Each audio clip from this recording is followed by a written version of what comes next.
If you're thinking of hiring an email marketing agency to run a campaign for your business, don't do anything until you watch this video. We hired an agency to run sales campaigns for some software engineering courses.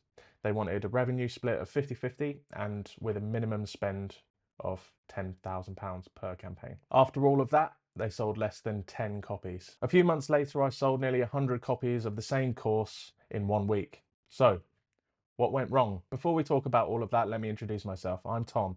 I help consultants and technical experts share their expertise via content online in order to drive leads to their business. If that sounds helpful to you, then you know what to do. The button's down there. It's 2026. I shouldn't have to tell you anymore. Where is it? This whole experience taught me something really important about selling to technical audiences online.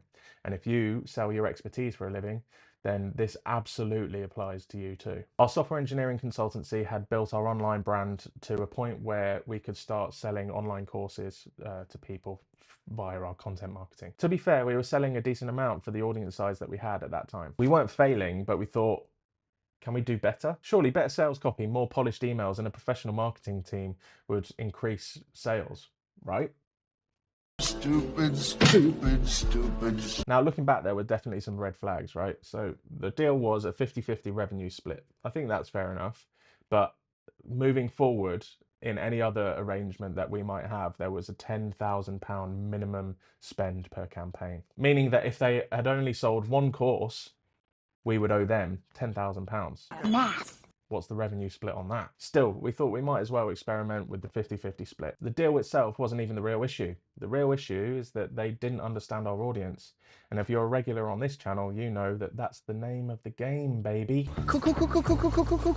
We sell to software engineers, and software engineers are a lot of things. But if you've spent any time around them, you know that as a stereotyped audience, they are intelligent, technical, skeptical, and sensitive to over-the-top hype language that marketing teams tend to use. The campaign that this agency decided to run with looked like this. See if you can spot the mismatch here. Long-form marketing-heavy emails, emotional persuasion tactics, and generic internet marketing language. All techniques that probably work great for cooking courses, language courses, and general lifestyle courses that people sell online, but not for highly technical and cynical software engineers. I don't like this!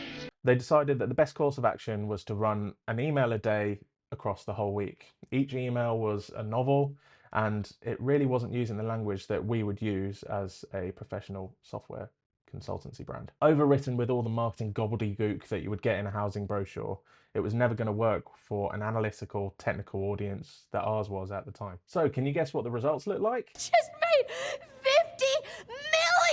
No. Unfortunately, they only managed 10 sales of one of our flagship courses, which amounted to around £4,000 in revenue. Glad we didn't have that 10k minimum spend in this agreement. But this wasn't an improvement, right? In fact, it was a decline on what we were achieving already. So mostly this became a waste of our time. And unfortunately, that wasn't the worst part. The worst part is that we alienated an audience that we worked so hard to build trust with. And then, poof, it's gone. All for a pre-tax earning of, checks notes, £2,000. So let's contrast that with what happened a few months later. The next course campaign is ready to go, and I'm back at heading up the content strategy. Our OG is back in charge. 1 week, just shy of 100 course sales. £48,000 revenue pre-tax. No agency, no overhyped marketing rubbish, no 50-50 revenue split, no £10,000 minimum spend per campaign. And what I'm about to say now is what makes the difference. First, we'll start with the lessons learned and what this whole experience taught me about selling to technical audiences online. Oh, you have to go to school. Lesson 1. Software engineers detect BS instantly. They don't want overproduced persuasion tactics and emotional theatre. They want to know, what is it? Why should I care? What problems does it help me solve? And what will it help me achieve? And by the way, making something accessible doesn't mean dumbing it down.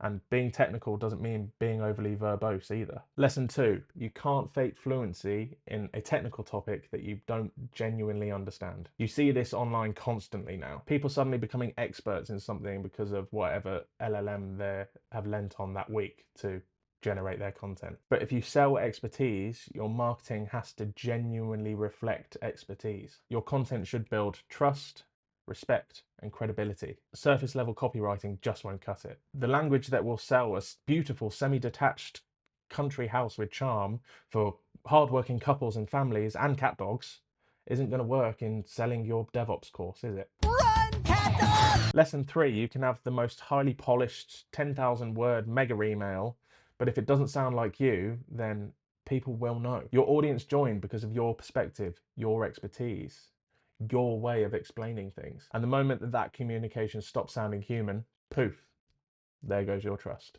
You're a wizard, Harry. This is how I look to structure my emails for technical audiences now. Quite different to what we learned not to do in the previous section. Whether you want it as polished as your Uncle Paul's dome or you're showing up as if you were a co-worker, just FYI, I prefer the latter in recent times. Here's a simple breakdown of how your copy should look. Once you hear me say this, you will see it all across your inbox. A real problem that your audience recognizes, why that problem matters, i.e. cost, consequences, pain, the common mistakes or the misunderstandings around that problem, why this product helps to solve that problem, and then a soft, calm, and confident call to action. No more artificial pressure or try-hard promises. Subtle manipulation always works best. No, but seriously, just be clear and honest about what you are providing. If what you are providing is genuinely useful to people within your niche, then people will buy it. If you think about it, this isn't even about emails. Then what are we doing here? If you sell your expertise for a living,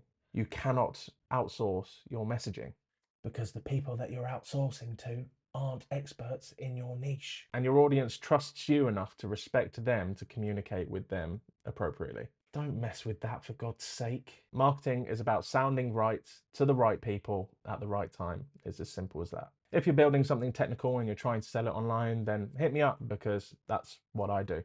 The links are in the description below. And yeah, thanks for watching. I'll see you in the next one. Cheers then.